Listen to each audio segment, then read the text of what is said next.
What's up everyone, it's Dr. Libby, and these are my top 5 homebrew rules to use in your next D&D game. Coming in at number 5, we have dynamic health. For example, a fighter's hit die is a d10, so on a level up, other than level 1, they get plus 6 HP plus their con modifier. Dynamic health means that you can roll that d10 and you can take either 6 or if you roll higher. Coming in at number 4, we have rolled stats and then a guaranteed 18. As a player, yes, failing can be just as fun as succeeding, but it does feel kind of rough when you have your rolled stats and you don't get anything above a 16 or maybe even a 17 here or there.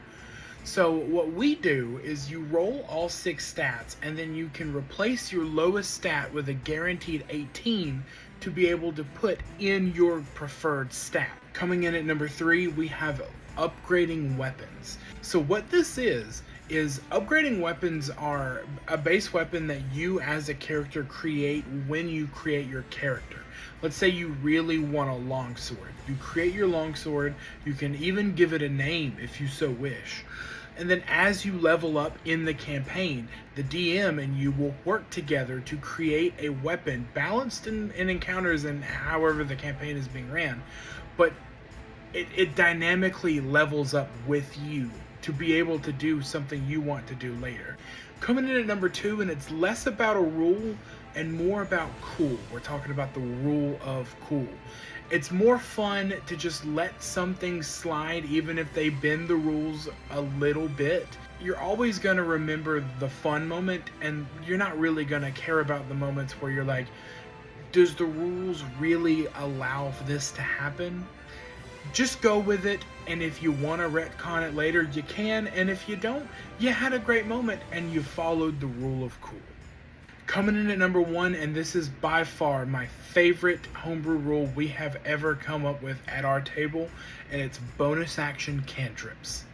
Casters really catch up in the early game, where martial classes really exceed in those early 5 to 7 levels where you're getting 2 attacks. Great Weapon Master at level 4 and you're able to pump out damage. Being able to cast 2 times in one turn, one of them being a guaranteed cantrip as your bonus action, just feels so much better. And then even later in the game, it doesn't really overpower too much, because we all know a first turn wizard can do some crazy stuff, but you're no longer wasting your bonus action not really doing anything, and it just gives you a more dynamic feel when you can always guaranteed at least hit off a firebolt or an eldritch blast at least once per turn. And then warlocks, it really opens up where you're casting eldritch blast and you're sending a volley of bolts right at your target.